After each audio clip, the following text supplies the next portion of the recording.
نحمده ونصلي على رسوله الكريم أما بعد فأعوذ بالله من الشيطان الرجيم بسم الله الرحمن الرحيم رب اشرح لي صدري ويسر لي أمري واحلل عقدة من لساني يفقهوا قولي. کیا حال ہے میڈم؟ مجھے ایک ہی بات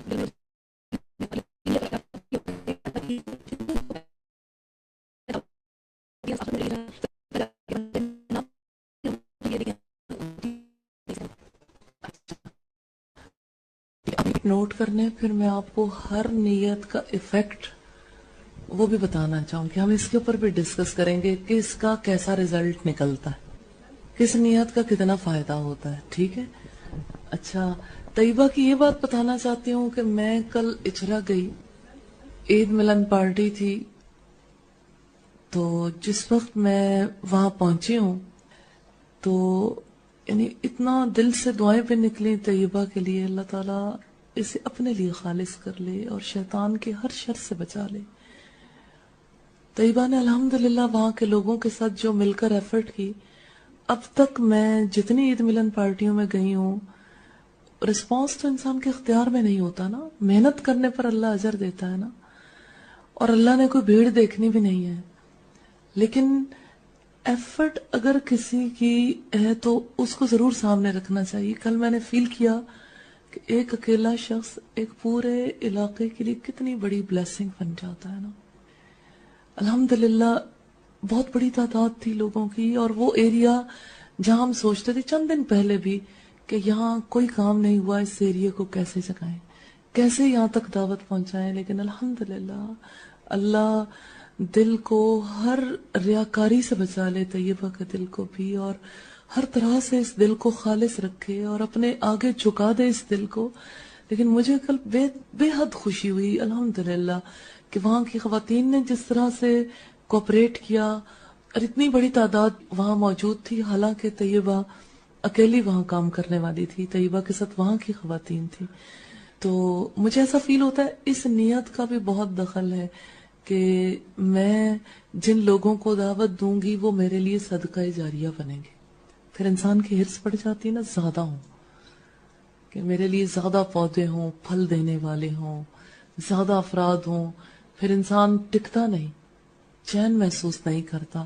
پھر انسان یہ نہیں کہتا کہ چلو میں نے اتنے گھنٹے کام کر لیا، یا میں نے اتنے افراد تک فقط کام کر لیا تو چلو کچھ نہ کچھ تو کر لیا. ٹارگیٹ اونچا ہو گیا نا، پھر ہرس بڑھ جاتی ہے، پھر انسان زیادہ آگے کی طرف بڑھتا ہے، سوچتا ہے. ہاں جی، کوئی اور شیئر کرے گا؟ یہ ایک بہت امپورٹنٹ کویسچن ہے. میرا پرابلم یہ ہے کہ میں جب قرآن صرف سنتی ہوں یا صرف اس کو دیکھ کر غور و فکر کروں تب اثر بھی ہوتا ہے اور بہت زیادہ، لیکن جب خود پڑھوں، زبان یوز کروں تب یہ اثر کم ہو جاتا ہے. اور اگر حسن قرات کا بہت دھیان رکھوں تو دل پر اثر بالکل جاتا رہتا ہے. دھیان صرف ایک طرف ہو جاتا ہے. تجوید ٹھیک ہو، لہن ٹھیک ہو، دل چاہتا ہے دونوں کام ساتھ ہوں، کیا کروں؟ غزالی نے اس کے بارے میں بہت کچھ لکھا. امام غزالی اسی وجہ سے بہت زیادہ تجوید کا خیال کر کے پڑھنے کے خلاف ہے.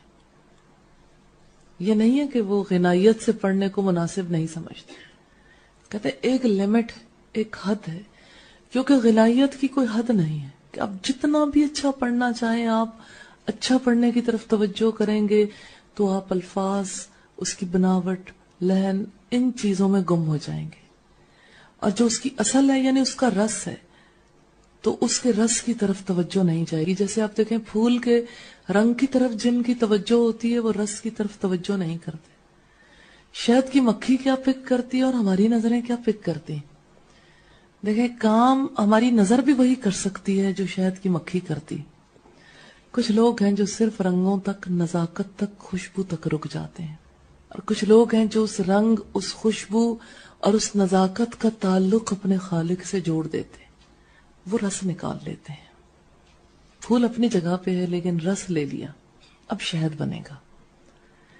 اور کچھ لوگ ہیں کہ جو یعنی فقط رس لے لیتے ہیں، انہیں رنگ سے باقی چیزوں سے تعلق نہیں ہوتا. جو عقل و شعور رکھنے والا انسان ہے نا، وہ دیکھیں آپ، خوبصورتی سے خوبصورت مالک تک جا پہنچتا ہے، بنانے والے خالق تک جا پہنچتا ہے. تخلیق دیکھتا ہے، خالق تک پہنچتا ہے، خوبصورت رنگ سے، بہت پیاری خوشبو سے، اور پھر بہت ہی عمدہ نزاکت سے. ٹچ کریں تو تب ایمان ملے، رنگ دیکھیں تو تب، خوشبو سونگھیں تو تب. کبھی آپ محسوس کرتے ہیں ناک سے کتنا ایمان ملتا ہے نا انسان کو، ناک ایمان میں کتنا معاون اور مددگار ہوتا ہے. لیکن تب جب انسان رشتہ جوڑ لے، مجھے یوں لگتا ہے کہ جیسے زندگی میں ایک کام بہت زیادہ ہوتا ہے، رشتہ کاٹنے کا کام ہر جگہ. اللہ تعالیٰ کہتے ہیں وَيَقْطَعُونَ مَا أَمَرَ اللَّهُ بِهِ أَن يُوصَلَ، اللہ نے جس رشتے کو جوڑنے کا حکم دیا وہ اس کو کاٹ ڈالتے. جانتے ہیں رشتہ کیسے کٹتا ہے؟ انسان ظاہر تک رہ جائے اور ظاہر میں نظر آنے والی چیز کا حقیقی کنیکشن پیچھے نہ جوڑے. مثلا اب دیکھیں ہمارے فکروں سے آپ اندازہ کریں گے، یہ پھول کتنے خوبصورت ہیں، کتنی اچھی خوشبو آ رہی ہے،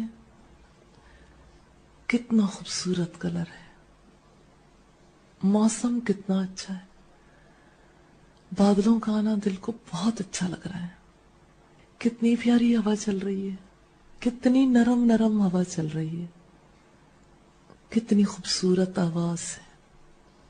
آواز، قرآن پڑھتے ہوئے آواز اتنا ہی دل کو متاثر کرتی ہے، لیکن آواز، اور کتنی اچھی بات کی ہے، بات کے بھی ظاہری الفاظ. تو دیکھیں ظاہر میں تو سب کچھ دکھ رہا ہے، لیکن کنیکشن نہیں جوڑا، رشتہ کاٹ دیا. پھول کی خوشبو سونگھی لیکن خوشبو بنانے والے کا خیال نہیں آیا.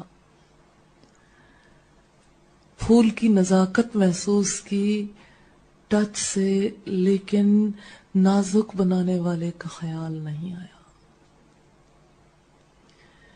پھول کے رنگ کو دیکھا اس آنکھ نے، لیکن رنگ بنانے والے کا خیال نہیں آیا.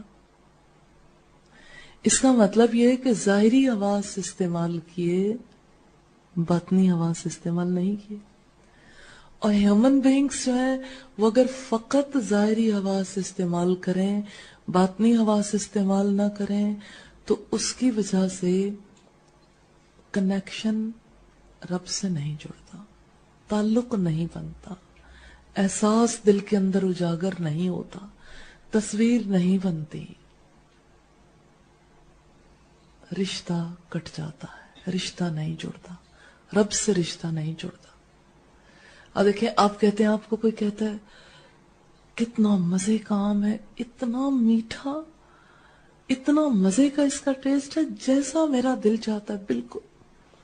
مزہ آ گیا، مزہ آ گیا، ایمان نہیں آیا. کیوں؟ کیونکہ مزے کا تعلق آم سے جوڑا، رس کا تعلق آم سے جوڑا، بس آم سے آگے کچھ بھی نہیں ہے. آم کے اندر رس پیدا کرنے والے کا خیال ہی نہیں آیا، لہذا شکر گزاری بھی نہیں آئے گی. لہذا ایک انسان نہیں رہے گا. اللہ نے عقل اور شعور محض اس لیے تھوڑی دیے کہ ہم وقتی طور پر کچھ چیزوں کو انجوائے کر لیں.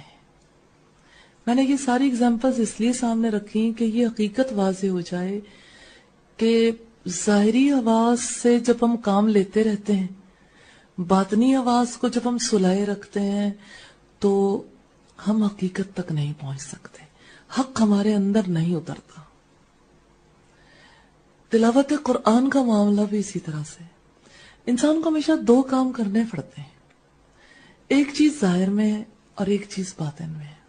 اب دیکھیں، الفاظ منہ سے نکلتے ہیں، کان سنتے ہیں، آنکھ پڑتی ہے، ذہن سوچتا ہے. اب ذہن کیا سوچتا ہے؟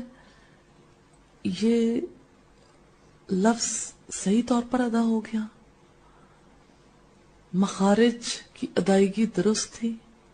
اچھا ذہن سوچتا ہے لہن کے بارے میں, لہجہ میرا ٹھیک ہے, اتار چڑھاؤ درست تھا. اچھا اب یہاں تک بات ہے, بات یہیں ختم ہو گئی.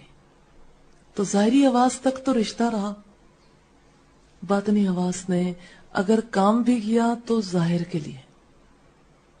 اب کیا ہے, اس کلام سے رب تک نہیں پہنچیں گے, کلام دل کے اندر نہیں اترے گا. پھر اترنے کے لیے کیا ضروری ہے کہ انسان خوبصورت کلام پڑھے سنے, تو انسان اس کے اندر جو کچھ کہا جا رہا ہے اس کے بارے میں سوچے, خیال آنا شروع ہو جائے. یقین کریں کہ انسان بالکل مخارج کی درستگی کے ساتھ پڑھ رہا ہو یا مخارج درست نہ ہو, ہر دو صورت میں اگر خیال ذہن میں آتا ہے تو فائدہ ہوتا ہے حقیقی, اور اگر خیال ذہن میں نہیں آتا تو حقیقی فائدہ نہیں ہوتا. اب آپ دیکھیے کہ انسان کے ساتھ عجیب معاملہ ہوتا ہے. شروع میں جب مخارج درست کرنے لگتے ہیں تو بس عین قاف اس کی طرف بہت توجہ جاتی ہے, نکال کے حلق سے آوازیں, بس پھر اس طرف توجہ رہتی ہے. لیکن عین عین قاف کرتے ہوئے بھی انسان اپنا کنیکشن رب سے جوڑ سکتا ہے کہ یہاں سے یہ صحیح آواز نکلے گی نا, پھر مجھے صحیح معنی سمجھ آئیں گے, پھر اس لفظ کی حقیقی سمجھ آئے گی. اور پھر یہ بھی کہ ایک طرف غنائیت ہے اور دوسری طرف تفکر ہے, تدبر ہے, تذکر ہے, تعلم ہے, ساری چیزیں ہی ساتھ ساتھ چلنی چاہیے. اور اللہ کے رسول صلی اللہ علیہ وسلم نے فرمایا لیس منا, وہ ہم میں سے نہیں ہے. کون؟ اعلان ہے, اور اعلان پتہ کس چیز کا ہے؟ جدائی کا. وہ ہم میں سے نہیں ہے جس نے قرآن کو غنائیت سے نہیں پڑھا. تو غنائیت بھی ضروری ہے, ہر ایک کے بس میں نہیں ہے کہ وہ کامل غنائیت حاصل کر سکے. کسی کو اللہ نے آواز زیادہ اچھی دی, کسی کے لیے اس فیلڈ میں آگے جانا بہت زیادہ آسان ہو جاتا ہے. لیکن غنائیت کس کے لیے؟ غنائیت قلب پہ اثر انداز ہوتی ہے, غنائیت قلب کے دروازے کھولنے کے لیے, خیال کے لیے. اس غنائیت کی وجہ سے انسان کے دل کے دروازے جلدی کھلتے. لیکن بعض اوقات ایسا ہوتا ہے کہ انسان کسی گھر کے اندر انٹر ہونے سے پہلے جو گھر کی کی ہے نا اس کے ساتھ ہی کھیلتا رہتا ہے. مثلا گاڑی کو آپ کھولنا چاہیں نا, چابی آپ کے ہاتھ میں, آپ کبھی اس کے کی رنگ کو گھمانا شروع کر دیں, کبھی اس چابی پہ ہاتھ پھیرنا شروع کر دیں, کبھی رکھ دیں, کبھی اٹھا لیں, گاڑی تو نہیں کھلے گی. تو لفظوں کے ساتھ بھی بعض اوقات لوگ یوں ہی کھیلتے رہتے ہیں, اور جس چابی سے آپ نے دروازہ کھولنا ہے نا, چابی کو دروازے میں لگاتے ہی نہیں. اور دل میں یہ خیال آتا ہے کہ ہم چابی کے بارے میں ہی کیوں سوچتے رہتے ہیں, اور چابی کے بارے میں چونکہ سوچتے ہیں اس وجہ سے ہم اس سے حقیقی فائدہ نہیں اٹھا سکتے. تو آپ کو کس نے روکا ہے کہ آپ تالے کے بارے میں بھی سوچیں؟ آپ کو کس نے روکا ہے کہ آپ تالے کے اندر چابی لگا دیں؟ لگائیں. ایک کام کر رہے ہیں, مشکل ہوتی ہے, دو کام اکٹھے کرنے بہت مشکل ہوتی, پریکٹس چاہیے. پریکٹس فیز میں انسان پریشان ہوتا ہے, اب کیا کروں. لیکن اس کے لیے پھر کس چیز کی ضرورت ہے؟ آپ جہاں اٹک جاتے ہیں, پھنس جاتے ہیں, پھر کیا چاہیے, کیا کرنا ہے؟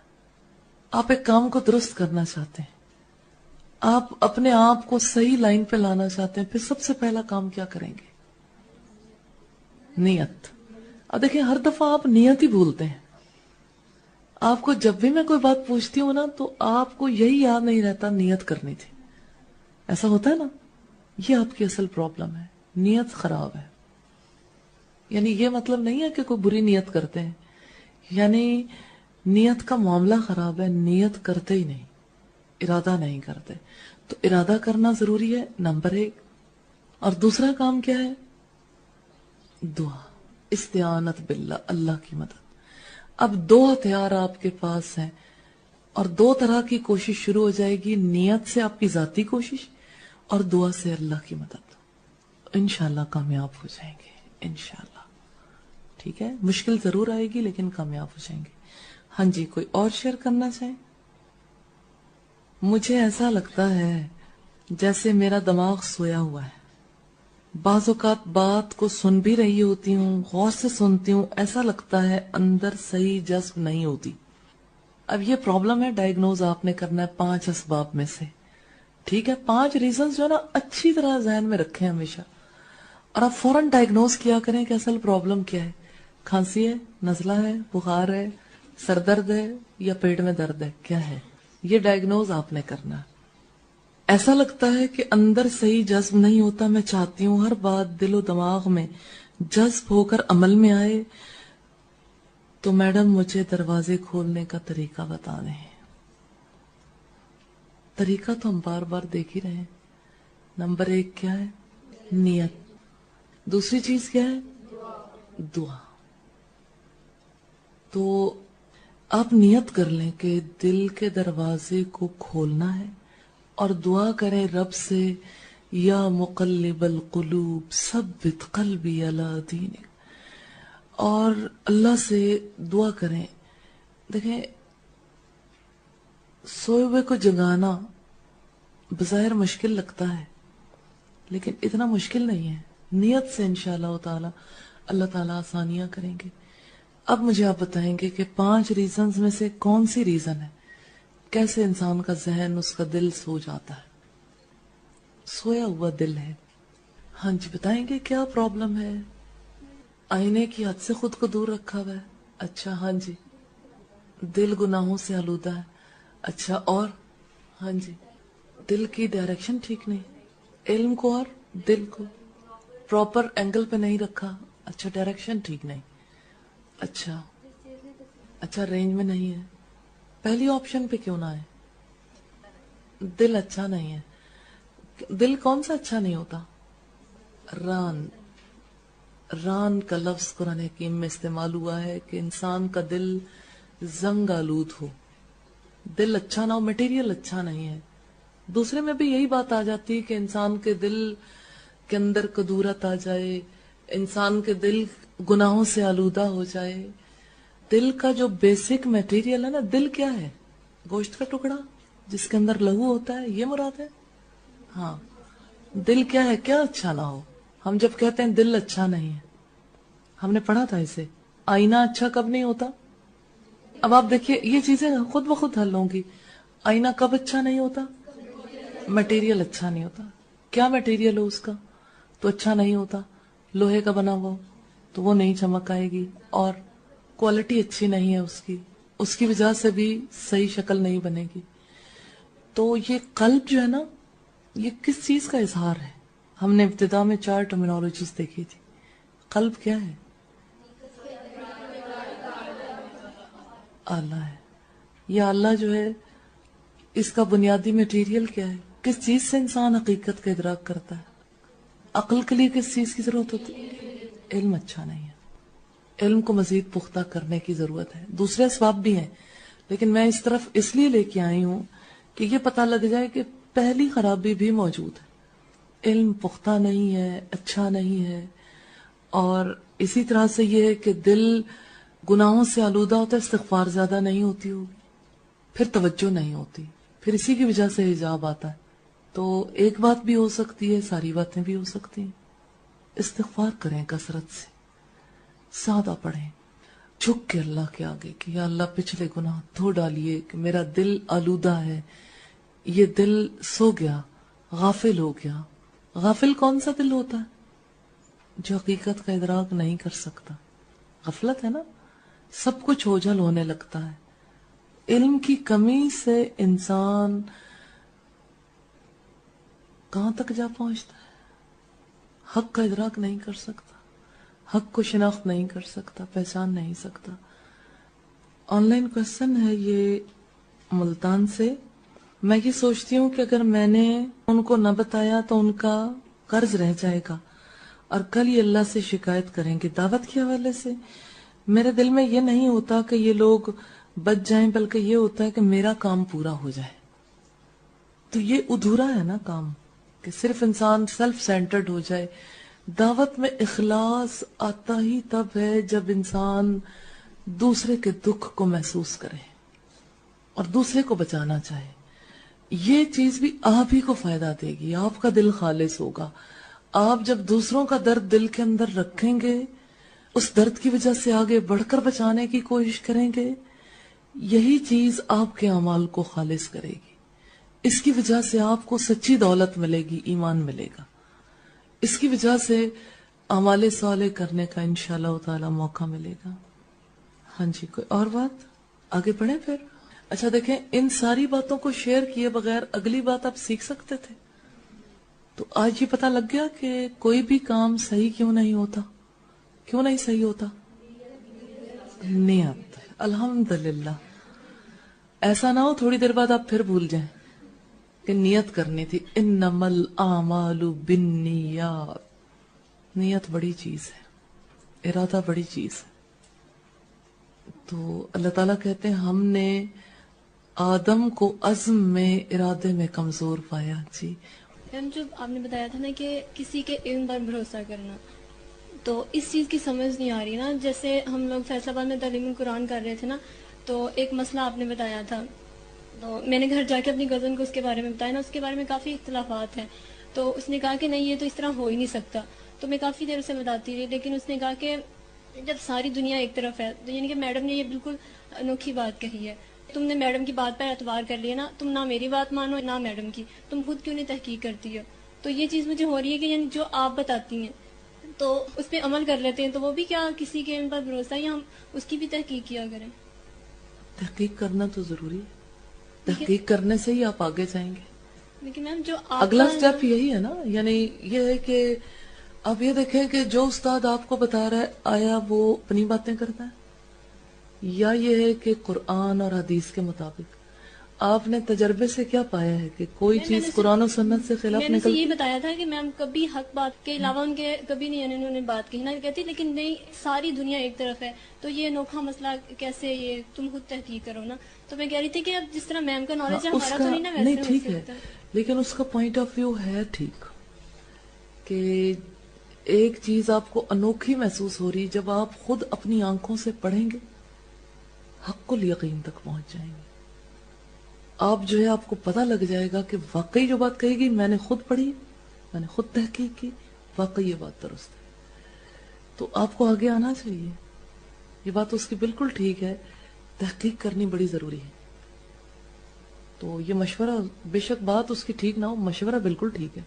ہر کام میں اب کیسے ہم تحقیق کیا ہاں کریں؟ کیسے کریں اس کے بارے میں آپ پوچھیں کہ یہ بات جو ہے یہ کہاں سے مل سکتی ہے، ریفرنس. آپ پھر اسے نکال کے قرآن سے دیکھیں. اور ہم مکارم اخلاق کے بارے میں پڑھیں گے، آپ کے پاس اللہ کی کتاب ہوگی، آپ خود نکالو گے. ہر چیز کے بارے میں خود نکالیں گے، احادیث ہوں گی، ریفرنس موجود ہوگا، خود نکال کے دیکھیں. آپ کے پاس کوئی کتابیں کچھ موجود بھی ہیں اور آپ کی لائبریری کی کتابیں بھی ہیں. جب آپ ریویژن کریں گے، آپ خود نکال کے احادیث دیکھیں گے، تو آپ یقین کی اگلی منزلوں تک جا پہنچیں گے انشاءاللہ. تو یہ تو بڑے فائدے کی بات بتائی، ان کا تو آپ کو شکر گزار ہونا چاہیے کہ اس طرح سے آگے جانے کا، علم کے میدان میں پختگی حاصل کرنے کا موقع ملے گا. اور میری تو یہ شدید خواہش ہے کہ آپ سب ریسرچر بن جائیں، تحقیق کرنے والے بن جائیں، کیونکہ تحقیق سے انسان حق تک پہنچتا ہے. یہ علم کی اگلی سٹیج ہے نا بیٹا، اگلی سٹیج تک آنا چاہیے. صرف ایک شخص کے علم پر اعتماد مت کریں. اعتماد بے شک ہے، یعنی اس اعتماد کا یہ مطلب نہیں ہے کہ آپ نے اب خود نہیں پڑھنا. آپ کی اپنی رسپانسبلٹی رہے گی، آپ پڑھیں، اس کو مزید دیکھیں، اور پھر جب آپ خود اپنی آنکھوں سے پڑھیں گے آپ کو یقین کی حالت ہی مختلف ہو جائے گی. باقی یہ بات اپنی جگہ پہ، ایک فرد صحیح بات کہنے والا ہے تو آخر اس کی بات کو غلط کس بنیاد پر کہیں؟ میں اس بنیاد پر کہ ساری دنیا ایک طرف ہے اور اس کی بات جو ہے وہ مختلف ہے دنیا والوں سے. تو کسی چیز کے سچا ہونے کے لیے اکثریت کا ایگری کرنا ضروری نہیں. یہ کوئی جمہوریت نہیں ہے، یہ دین ہے. دین کا معاملہ یہ ہے کہ ساری دنیا بھی مخالف ہو جائے